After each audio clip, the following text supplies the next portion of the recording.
Hello children, I hope you all are doing well. Today we are going to study the chapter A Handful of Salt by Subhadra Sen Gupta. So let us begin with the introduction about the author. Subhadra Sen Gupta is known to bring historical characters and places to life through her stories for children. Many of her children's books are historical fiction. She also writes travel stories, detective and ghost stories, as well as comic strips. Three of her books, A Clown for Tenali Rama, Jodhabai, and 12 O'Clock Ghost Stories, have won the White Raven Award at the Bologna Children's Book Fair. She is also the recipient of Sahitya Akademi's Bal Sahitya Puraskar for her contribution to children's literature in English.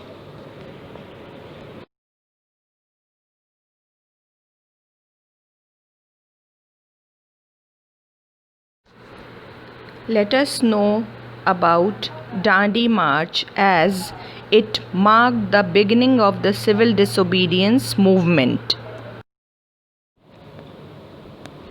Mahatma Gandhi, also called Bapu, is the father of the nation, as he was the chief architect of the independence struggle, which he fought on the values of non-violence. Bapu was a great leader and a freedom fighter. The Salt March, also known as the Salt Satyagrah, Dandi March, and the Dandi Satyagrah, was an act of non-violent civil disobedience in colonial India, led by Mohandas Karamchand Gandhi. The 24-day march lasted from 12th March 1930 to 6th April 1930. On March 12, 1930, Mahatma Gandhi embarked on the historic Salt March from Sabarmati Ashram in Gujarat to Dandi in the state's coastal area to protest against the steep tax the British levied on salt. Mahatma Gandhi started this march with 78 of his trusted volunteers, walking 10 miles a day for 24 days. The march spanned about 385 kilometers from Sabarmati Ashram to Dandi. Mahatma Gandhi played a pivotal role in the freedom struggle of India. Let us see what fascinates the two young boys, Dhani and Gokul, in a small village in Gujarat as they wait for Bapu. Dhani and Gokul climbed up the tallest peepal tree. It was the best spot for a long distance view to see the rough village track which ran along the Sabarmati river. The two boys had come prepared for a long wait. They were carrying small cloth bundle of chapatis and a couple of bananas. The village had been talking nothing else but the march for days. Bapu would go to the seaside and make salt, explained Gokul. All Indians had to pay a salt tax to the British government. Even the poorest peasant had to pay the tax. They were not allowed to make salt. They had to buy it from British government. Bapu would defy. Children, defy means disobey. Bapu would defy the law and make salt himself. People all over the country would break the law at the same time by making the salt.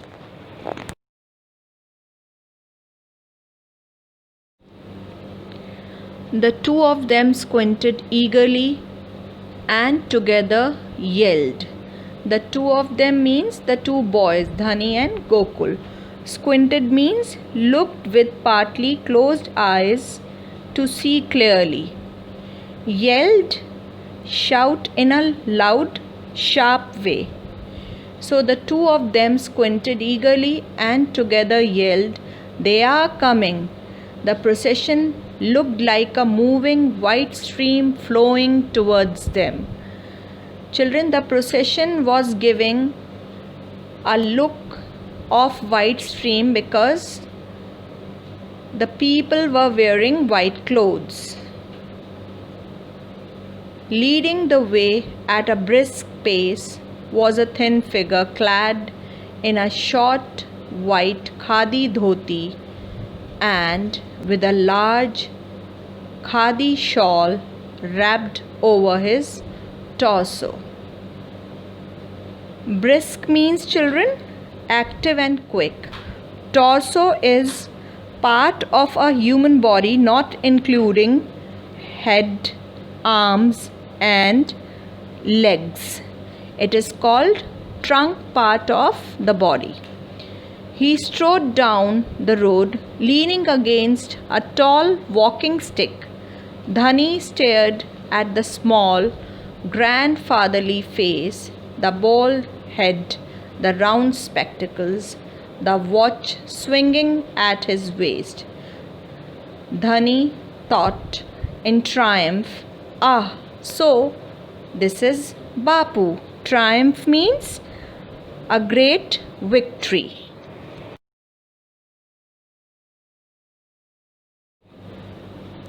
Mohandas Karamchand Gandhi, Bapu, was also the Mahatma or the great soul.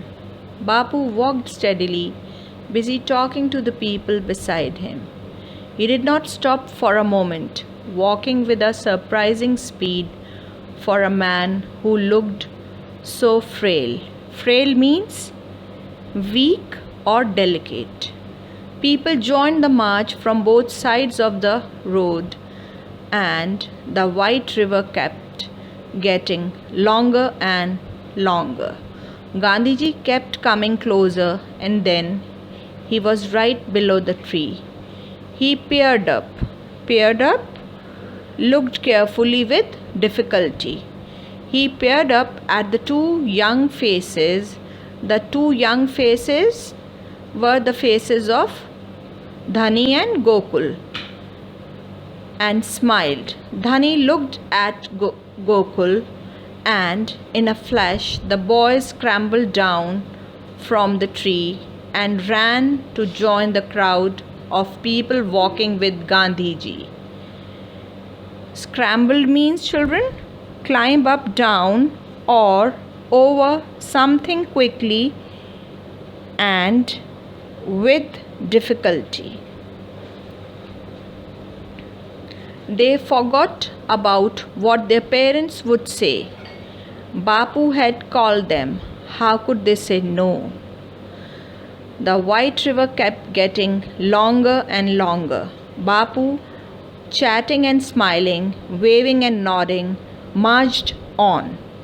They went through villages where the road was covered with leaves and flowers, over mud puddle and stony tracks. Mud puddle, a small pool of dirty water. They soon stopped to rest for the hottest part of the afternoon.